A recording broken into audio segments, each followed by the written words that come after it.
بیٹی ہے، اس کی پرورش پر میرے آقا نے بشارت دی ہے، وہ باپ اور میں جنت میں کیوں ہوں گے۔ آپ صلی اللہ علیہ وسلم نے اس کو تخت سرا سے نکال کر سریا تک پہنچایا۔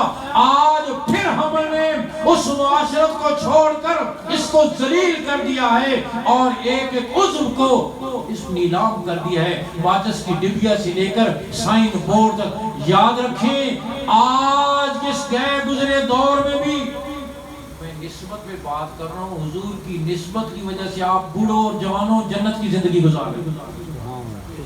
لندن میں نے ایک دن دیکھا نوجوان لڑکی اور لڑکیاں پھولوں کی گلدستے اٹھائے ہوئے اور ٹافیوں کے ایک ایک پیکٹ اٹھایا ہوا ادھر سے ادھر نقل و حرکت میں۔ میں نے پوچھا آج کوئی خاص دن ہے کیا؟ ہاں جی پیرنٹس ڈے۔ میں نے کہا وہ کیا ہوتا ہے؟ کہا جو بوڑھے والدین کو گھر سے اٹھا کر نا اولڈ کیئر سینٹر جو بوڑھوں کے لیے مرغی خانے سے بنائے ہوتے ہیں وہاں پھینک آتے ہیں، سال کے بعد بیٹا اور بیٹی جا کر ان کو پھولوں کے گلدستہ دیتا ہے اور ٹافیوں کے ایک پیکٹ دیتا ہے کہ سال میں چوبتے رہو اگلے سال میں انشاءاللہ ملاقات ہوگی۔ کبھی مدر ڈے مناتے ہیں، کبھی فادر ڈے مناتے ہیں۔ میں نے کہا یا اللہ تیرا شکر ہے اسلام میں ہر دن پیرنٹس ڈے ہے، ہر مارننگ مدر مارننگ اور ہر ایوننگ فادر ایوننگ ہے۔ ان کی جوانی تو گزر جاتی ہے نا بدماشیوں میں، پھر بڑھاپے میں بڈھے گورے نے بڈھی کے کندھے پر اور بڈھی نے بڈھے کے کندھے پر ہاتھ رکھا ہوا ہے، ہاتھ کپ کپا رہے ہیں، ٹانگوں پہ لرزہ طاری ہے، چہرے پہ چھریاں پڑی ہوئی ہیں، افسردگی چھائی ہوئی ہے اور کوئی ان کا ساتھ دینے والا، ان کا ہاتھ تھامنے والا نہیں۔ شاپنگ سینٹر میں خریداری کے لیے جا رہے ہیں، قابل رحم حالت ہوتی ہے ان کی۔ ایک آدمی مجھ سے پوچھنے لگا پاکستان میں بھی بوڑھوں کا یہی حال ہوتا ہے؟ میں نے کہا توبہ کر، اللہ تجھے پاکستان کے بوڑھے سے بچائے۔ پاکستان میں تو جتنا بوڑھا ہوتا جاتا ہے اتنا ہٹلر بنتا چلا جاتا ہے، اس کے اتنے اختیارات ہوتے ہیں کچھ نہ پوچھو۔ توبہ توبہ توبہ۔ 8 نمبر کا چشمہ لگایا ہوا ہے، کانوں میں مشین فٹ کی ہوئی ہے، منہ میں دانت ایک نہیں ہے، چارپائی پہ بیٹھا ہوا سوٹا پاس رکھو، پورے خاندان پہ حکومت کر رہا ہے۔ نوجوان سے پوچھو دکان کھولو گیا ڈیالر روڈ پر؟ کہتے ہیں ساڑھا تو خیال ہے بزرگوں کی مرضی نہیں، فلاں جگہ رشتہ طے کرو گے بزرگ نہیں مان رہے۔ کوئی رشتہ اس بوڑھے کی مرضی کے بغیر طے نہیں ہوتا، کوئی کاروبار اس کی NOC کے بغیر شروع نہیں ہوتا۔ بتاؤ اس بوڑھے کو یہ عزت کس نے دی ہے؟ میرے آقا کے فرمان نے دی ہے۔ آپ کی تعلیم مر مٹو اس پاکیزہ معاشرت پر۔ آج جھگڑا کسی اور چیز کا نہیں، آج جھگڑا یہود اور نصارہ یہودیت کے ساتھ جھگڑا ہے، یہود ایک قوم بن گئی ہے۔ علامہ شمس الحق افغانی فرماتے تھے آج تہذیبوں کی جنگ ہے، وہ تہذیب اپنی غلیظ مسلط کرنا چاہتے ہیں اور مسلمان اس کو قبول کرتا جا رہا ہے۔ آپ نیت کرو سر سے پاؤں تک، پیدائش سے موت تک، خوشی سے غم تک، کمائی سے خرچ تک، عدالت سے ایوان تک وہی کریں گے جو حضور دے کر تشریف لائے۔ بے شک انشاءاللہ جو حضور دے کر تشریف لے گئے اسی کو اپنائیں گے، اور یہود و نصارہ کی غلیظ معاشرت کو ہم اپنے پاؤں کے نیچے پامال کریں گے۔ عاشق یہ نہیں دیکھا کرتا کہ چل کیا رہا ہے، وہ دیکھتے ہیں میرے محبوب کی ادا کیا ہے، میرے محبوب کی فاروق اعظم رضی اللہ عنہ قمیص پہنی، ان کی قمیص کی آستین ایک بالش لمبی نکل آئی۔ بیٹے عبداللہ سے فرمایا بیٹا چھری لاؤ، قمیص کی لمبی آستین کاٹنا چاہتا ہوں۔ ابا جی ٹھیک نہیں کٹے گی، کینچی لاتا ہوں، کینچی سے کاٹیں، چھری سے ٹیڑھی کٹے گی، دھاگے نکل آئے گی۔ کہا نہیں بیٹا چھری سے کاٹوں گا۔ بیٹا چھری لایا، کاٹی، ٹیڑھی میں نہیں کٹی، دھاگے نکل آئے۔ بیٹا کہ ابا جی کینچی سے کیوں نہیں کاٹی؟ ٹیڑھی کٹ گئی ہے۔ فاروق اعظم وہ نبوت کا سچا عاشق کہنے لگا بیٹا بات یہ نہیں ہے، بات یہ امام الانبیاء سید الانبیاء خاتم الانبیاء صلی اللہ علیہ وسلم نے قمیص پہنی، آپ کی قمیص کی آستین کی بالش لمبی نکل آئی، میرے آقا نے چھری منگوا کر اس کو کاٹا، ٹیڑھی میڑھی کٹی۔ آج خوش قسمتی سے میری قمیص کی آستین بھی لمبی نکل آئی، جی یہ چاہ چھری منگوا کر کاٹوں، ٹیڑھی میڑھی کٹے گی، دھاگے تو نکل آئیں گے لیکن نبوت کی ادا تو پوری ہو جائے گی۔ سبحان اللہ۔ نبوت کی ادا عاشق یہ دیکھتا ہے میرے محبوب کی ادا کیسے پوری ہو۔ وہ اپنی خواہش پر نہیں چلتا، اپنی مرضی پر نہیں چلتا، اپنے رواج پر نہیں چلتا، اپنی پسند پر نہیں چلتا۔ یاد رکھیں دین خواہش رواج پسند باپ دادا کے طریقوں کا نام نہیں، حضور کی اداؤں کا نام۔ سبحان اللہ۔ میں ادھر فتح جان کی طرف جائے قوم میں رات کو بیان تھا، میں نے کہا میں اگر رات کو رہ جاؤں صبح تو میں نماز پڑھاؤں 2 رکعتوں کی بجائے 3 رکعتیں پڑھا دوں، پڑھانے دو گے؟ کہہ کے نہیں، میں نے کہا بڑے کہ مرحبت لوگو، میں تمہارا مہمان ہوں، نماز پڑھاؤں گا، ایک رکعت اور پڑھوں گا، قرآن پڑھوں گا، رکوع کروں گا، سجدے کروں گا، تسبیحات پڑھوں گا، نہیں کرنے دیتے؟ کہنے کہ نہیں۔ میں نے کہا کیوں؟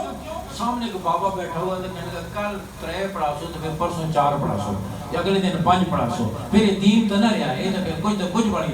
میں نے کہا ان پڑھ آدمی ہے لیکن بات اس نے بڑی پتے کی ہے کہ دین خواہش اور پسند کا نام نہیں ہے، دین اللہ کے حکم، اس کے محبوب کی اداؤں کا نام ہے۔ ایک بزرگ اللہ والے کے پاس ایک شخص آیا، حضرت مجھے اجازت دے دیں، میرے عشق کا مطالبہ یہ ہے، میری محبت کا تقاضا یہ ہے، جب میں اذان کہوں، اذان کہوں اور اشہد ان محمد رسول اللہ کہوں تو سیدنا کا لفظ پڑھا دوں، کوئی معنی بھی غلط نہیں، ہمارے آقا ہمارے سردار، مجھے اس کی اجازت۔ انہوں نے فرمایا بتا، حضور صلی اللہ علیہ وسلم کے مؤذنوں عبداللہ ابن زید، عبداللہ ابن مکتوم، ابو محذورہ، انہوں نے اذان کے یہ لفظ کہا تھا، انہوں نے کہا بلال جو برسوں حضور کے سامنے اذان کہتے رہے، انہوں نے کہا تھا، انہوں نے کہا بلال کے علم بھی تجھ سے زیادہ، بلال کا عشق بھی تجھ سے زیادہ، بلال کی قربانی بھی تجھ، تو ہی بتا بلال کو یہ خیال نہیں آیا تو تجھے کیسے خیال آ گیا؟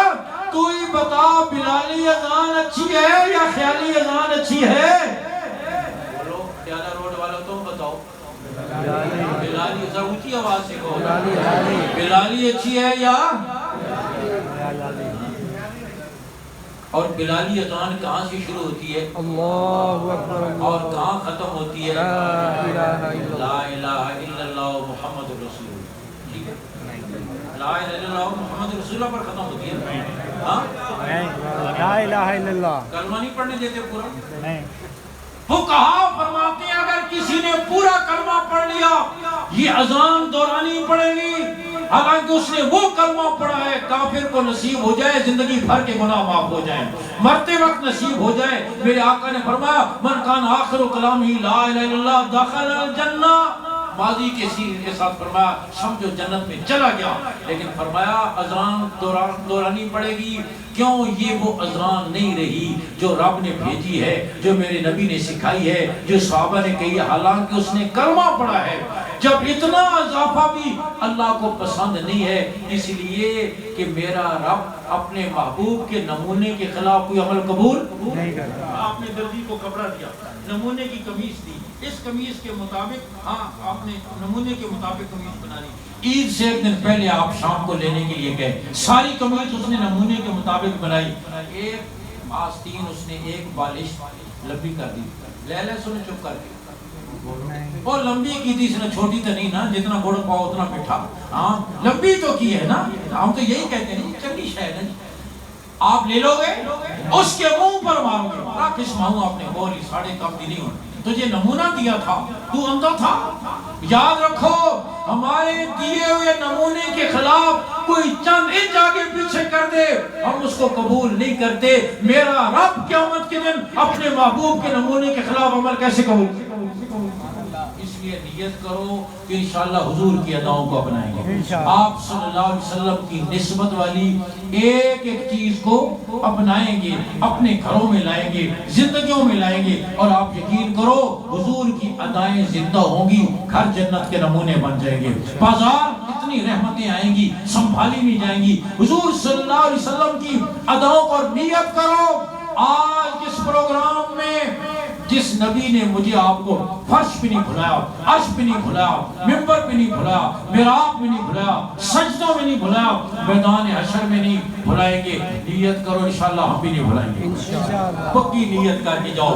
یہ نہیں دیکھیں گے ہاں یہ دنیا کیا کر رہی ہے، یہ دیکھیں گے میرے نبی کی ادا کیا ہے، آپ صلی اللہ علیہ وسلم کی نسبت والی ہر چیز کی ہم لاج رکھیں گے۔ اور حضرات صحابہ کرام غور کرو، ابو معذورہ کی پیشانی پر آخری بات کہہ رہا ہوں، چند بال اتنے لمبے کنگھی کرتے پاؤں تک آ جاتے، کسی نے پوچھا ابو معذورہ یہ کیا؟ کہا اس کے پیچھے واقعہ ہے، میں بچہ تھا، ہم کافر بچے کھیل رہے تھے، نبوت کا قافلہ گزرا، پڑاؤ ڈالا، نماز کا وقت ہوا، اذان کہی، ہم کافر بچوں نے اذان کی نقل اتارنا شروع کر دی، آپ نے ایک صحابی کو بھیجا جاؤ ان کو پکڑ کے لاؤ، اور بچے تو بھاگ گئے، میں ذرا پڑا تھا، میں نے بھاگنا اپنی توحید سمجھا، مجھے پکڑ کے لے گئے، نبوت کی خدمت میں پیش کیا، آپ نے فرمایا اب کہو کیا کہہ رہے تھے؟ میں نے اذان کہنا شروع کی، اشہد ان لا الہ الا اللہ پر پہنچا تو میں سمجھتا تھا ہم نے تو کلمہ نہیں پڑھا تھا اور ہم نے تو کتنے بتوں کے سامنے سر جھکایا ہوا تھا.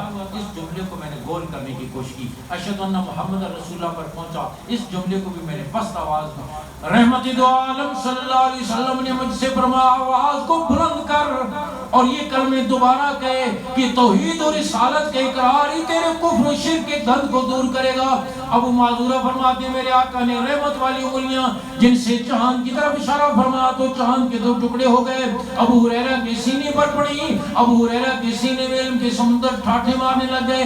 میرے آقا نے رحمت والی انگلیاں میرے بالوں پر رکھ کر مجھے اذان سکھلائی. ابو معذورہ فرماتے ہیں برسوں گزر گئے اس واقعے کو، اللہ نے مجھے ایمان کی دولت بھی دے دی لیکن آج تک میری ایمانی غیرت اس کی اجازت نہیں دیتی کہ میرے جن بالوں پر میرے آقا کا ہاتھ لگ چکا ہے میں نے کاٹ کے گندی نالی میں پھینکوں.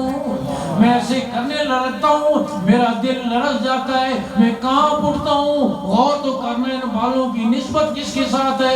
امام الانبیاء صلی اللہ علیہ وسلم. غور کرو ابو معذورہ کے بالوں پر ایک لمحہ کے لیے رحمت والا ہاتھ رکھا، ساری زندگی نہیں کاٹا. اور مسلمان صبح سویرے اس سنت کو کاٹ کر گندی نالی میں پھینکتا ہے اور پھر خوش ہوتا ہے اور کہتا ہے میں خوش. نیت کرو آج کے بعد مرد کی یہ زینت، سارے نبیوں کی یہ سنت، آقا صلی اللہ علیہ وسلم کی یہ مبارک سنت، سارے نبیوں کی سنت اور مسلمان کا یہ شناختی چہرہ، ہم انشاءاللہ اس کو ختم نہیں کریں گے. کون کو نیت کرتا ہے انشاءاللہ حضور کی اس ادا کو ہم اپنائیں گے. زندہ باد. ایک تو یہ نیت کرو اور ایک بات اور میں چھوٹی سی کہہ دوں، ایک تو یہ اپنا عقیدہ ٹھیک کرو جیسے میں نے ذکر کیا حضور صلی اللہ علیہ وسلم نے سارے نبیوں نے اللہ سے مانگنا سکھایا، اللہ کے سامنے سر جھکانا. دوسرا یہ کہ اپنی خواہش والی زندگی نہیں، دین خواہش رواج کا نام نہیں ہے. ہر عمل میں دیکھو کہ میرے نبی کی ادا کیا ہے، حضور کی سنت پڑھنا. اور پھر یہ شناختی چہرہ بھی، جیسے شناختی کارڈ ضروری ہے، ویکسین کا کارڈ ضروری ہے، اس سے زیادہ یہ شناختی چہرہ ضروری ہے. پتہ نہیں کب قبر میں جانا پڑ جائے اور یہ گناہ ساتھ نہ چلا جائے. نیت کرو اور یہ مرد کی زینت ہے. سید اللہ شاہ بخاری فرماتے تھے بچہ ماں کے پاس سویا ہو تو پتہ نہیں چلتا کہ ماں پر سوتا یا پیو پر سوتا. تو کوئی چھلے آلو چٹ پٹ سارا اپنی زینت کو ختم نہ کرو، یہ مرد کی زینت ہے. اور پھر آخری بات یہ، آج کا دور ایسا ہے حلال حرام کی تمیز ختم ہو گئی ہے. حرام کا لقمہ پیٹ میں جائے گا تو پھر دعا قبول ہی نہیں ہوگی، ایک بالش بھی اوپر نہیں جائے گی. اور حلال میں اللہ نے برکت رکھی ہے، حرام میں مثال دیا. آج بھی ڈاکٹر جو ہے نا اکثر و بیشتر، کچھ تو ماشاءاللہ بڑے فرشتہ سیرت ڈاکٹر آج بھی موجود ہیں لیکن اکثریت جو ہے یہ کسائی بیٹھ ہوئی ہے. ہاں لیبارٹری ساتھ رکھی ہوئی ہے، میڈیکل سٹور ساتھ بنایا ہوا ہے، دوسرے سٹوروں کے ساتھ ان کے کنٹریکٹ ہیں، وہاں سے کمیشن لیتے ہیں. اس کو پتہ ہے کہ 20 روپے کی پیراسیٹامول کی اس کو گولی کی ضرورت، اس نے 2000 کے ٹیسٹ لکھے، 2000 اپنی فیس لی، 1000 کی دوائیاں دیں اور 20 روپے کی بجائے ڈاکٹر صاحب نے کتنے لے لیے؟ بولو 5000. اب 5000 لے کر ڈاکٹر صاحب شام کو جا رہے گھر، راستے میں گاڑی خراب ہو گئی، بند ہو گئی. سامنے سے مکینک کو بلایا، وہ آیا، اس نے پین کے اوپر کر کے ادھر ہاتھ مارا، ادھر ہاتھ مارا، یہ خراب ہے، یہ خراب ہے. اور اسے پتا ہے کہ 5000 روپے کا کام ہے اور اس نے ڈاکٹر صاحب کو 50000 کی ڈرپ لگائی. کتنے کی؟ 50000 کی. اب جو ہے وہ مکینک اپنی جگہ پر خوش ہے کہ آج اچھا مرغہ ہاتھ میں. شام کو گھر جا رہا ہے، راستے میں پولیس والوں کے ہاتھ چڑھ گیا. ان کو ہم تو تجھے کتنے دنوں سے ڈھونڈ رہے ہیں، فلاں مقدمے میں، چل آگے لگ. تھانے لے گیا اور 1,00,000 روپیہ دے کر اس نے اپنی جان چھڑائی. ڈاکٹر صاحب نے لیے کتنے تھے؟ دیے کتنے؟ ہاں مکینک نے لیے کتنے تھے؟ دیے کتنے؟ اب پولیس والا اپنی جگہ پر خوش ہے کہ آج اچھا مرغا، جھاڑی اچھی لگ گئی ہے، اچھا مرغا ہاتھ میں آئے. شام کو گھر گیا، دیکھا کہ بیوی کی آنکھیں پھٹی ہوئی ہیں، منہ سے جھاگ نکل رہی ہے، ہاتھ اور پاؤں ٹیڑھے ہو گئے. او اس پر کوئی بہت بڑا دیور جن آ گیا ہے، فلاں بابے کے پاس جانا پڑے گا. بابے کے پاس گیا تو بابے نے کہا ہاں 3 بکرے لگیں گے، 1 کلو زعفران لگے گا اور فلاں لگے گا، اور 2 لاکھ روپے کا بل بنا کر دیا. اب پولیس نے لیے تھے کتنے؟